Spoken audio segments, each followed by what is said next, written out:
Oke, ini sekarang AC yang di 1006 sudah oke ya, sudah tidak korslet lagi. Nah, permasalahannya di mana? Coba dimati dulu lagi ininya, elektriknya. Sama itunya, MCB juga. Tester. Mobil.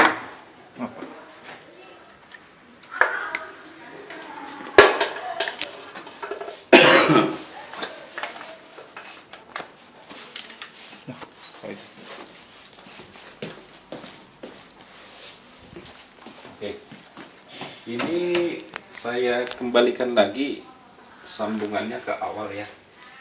Saya kembalikan lagi ke awal.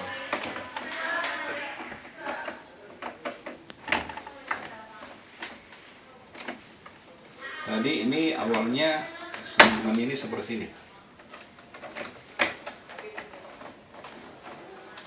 Jadi terjawab juga pertanyaan saya pada saat saya melihat loh kok biru ke biru, biru ke coklat, coklat ke biru, ya kan?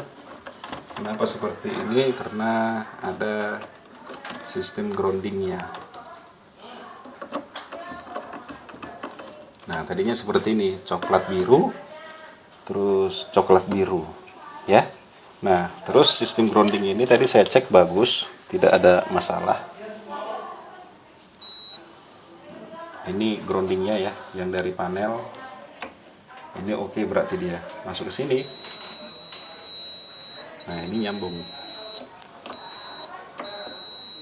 Oke, ya. Nah, ini kalau dalam sistem seperti ini artinya kan ini sama ini kan nyambung, langsung dia nyambung nih, ya kan? Sedangkan ini nanti yang untuk powernya, yang ini kalau di ini nyala dia, ya kan? Nah, ini power inilah nanti yang masuk ke sini melalui rangkaian kontrolnya ini, ya kan? Nah, apabila ini saya bikin rangkaiannya seperti ini, ya, pada saat power nanti ngontek ke sini, yang kena itu adalah groundingnya, makanya dia ngetrip. Nah, jadi ini saya rubah tadi sistem instalasinya. Yang biru saya pernah ada bikin video juga ya. Ini juga salah nih, yang biru di sini coklat, biru, biru, coklat gitu kan.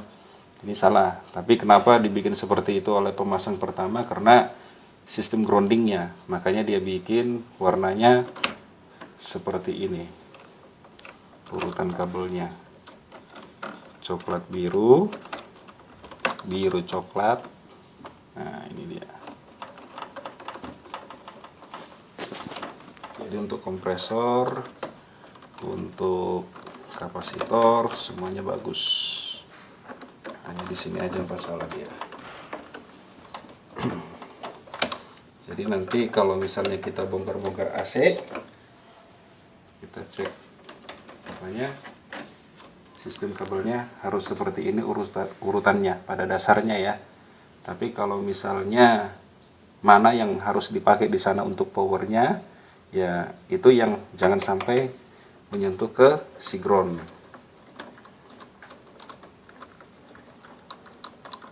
Karena grounding ini juga perlu kita pasang, jangan sampai dilepas. Apabila ada terjadi korslet, tidak membahayakan petugas perbaikan AC. Ini harus tetap ada.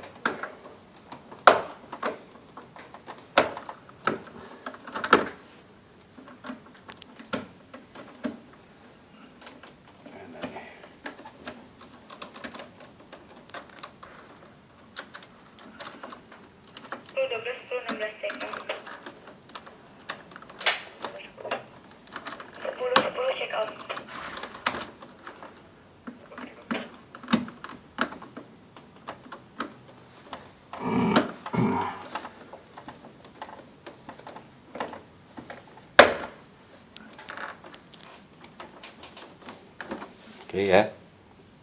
Jadi seperti inilah nanti urutan untuk kabel di indoornya. Coba kita tes nyalain.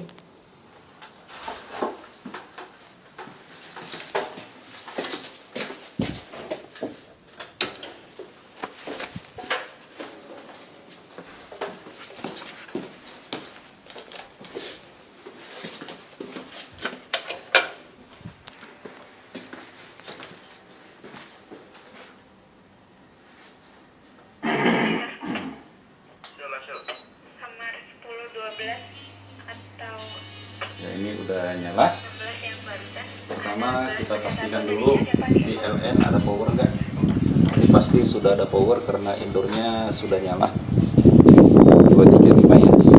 Di outdoornya ini yang arah ke outdoor ini belum ada ya, karena dia belum kontak ke sana. Jadi kita tunggu aja dulu sampai si outdoornya ini nyala. Ya, sambil nunggu saya juga mau ngasih tahu nih penggunaan obeng ya.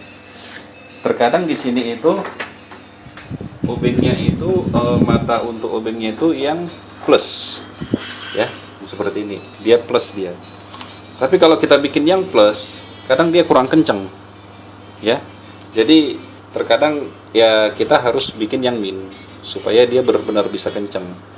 Jadi di sini kan memang ada juga khusus untuk min.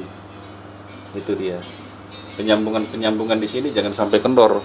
Kalau sampai kendor nanti ada air fuse, thermofuse di dalam sini, dia bisa putus, bisa nambah kerjaan lagi. Itu dia ya. Jadi ini AC ini sudah bisa dikatakan bagus. Kita tes nanti sampai siang. Kalau misalnya tidak ada kendala, baru nanti kita kasih ke housekeeping untuk dibersihkan. Itu dia. Terus kemudian pada saat nanti kontak ke outdoor, kita akan cek lagi tegangan di nomor 1 dan nomor 2 itu.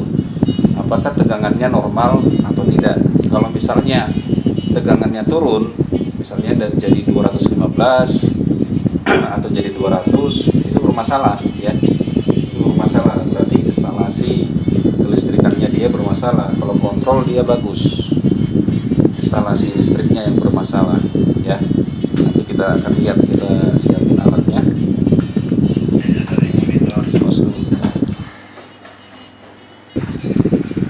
Ya, ini ya kita tes untuk yang nomor 1 2 ya, apakah tegangannya stabil ya.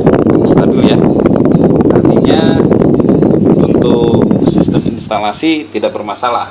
Tapi bila mana tegangannya tadi ini turun, itu berarti bermasalah. Dan ini udaranya sudah dingin. Ini juga kadang-kadang ya evaporator ini juga nyetrum. Nah, jadi kita cari mana yang agak ini nih, atau mungkin di sini. Jadi inilah gunanya si grounding itu, supaya evaporatornya ini aman, tidak nyetrum sama para teknisi kita. Itu dia. Terus di sini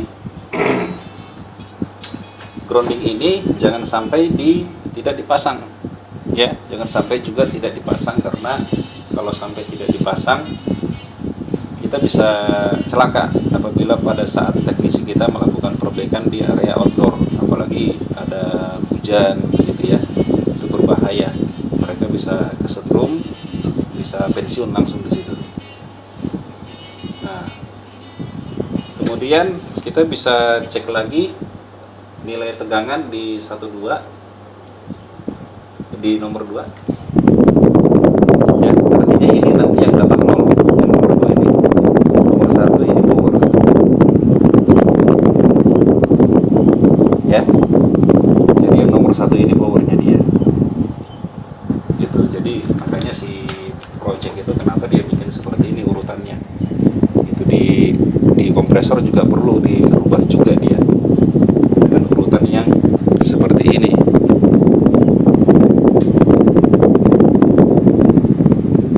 ya, dengan urutan seperti ini. Kalaupun terjadi korslet, area kontrol tidak perlu diperiksa, tidak ada kerusakan di situ, kecuali kalau tanpa power ke outdoor dinyalain, setelah dinyalain kabel yang ke outdoor ini udah kita lepas, ternyata pada saat kontak ke outdoor ada bunyi relay nah ternyata langsung korslet, berarti di area kontrol ini yang bermasalah. Itu dia, di area outdoor itu udah bagus dia. Itu aja ya.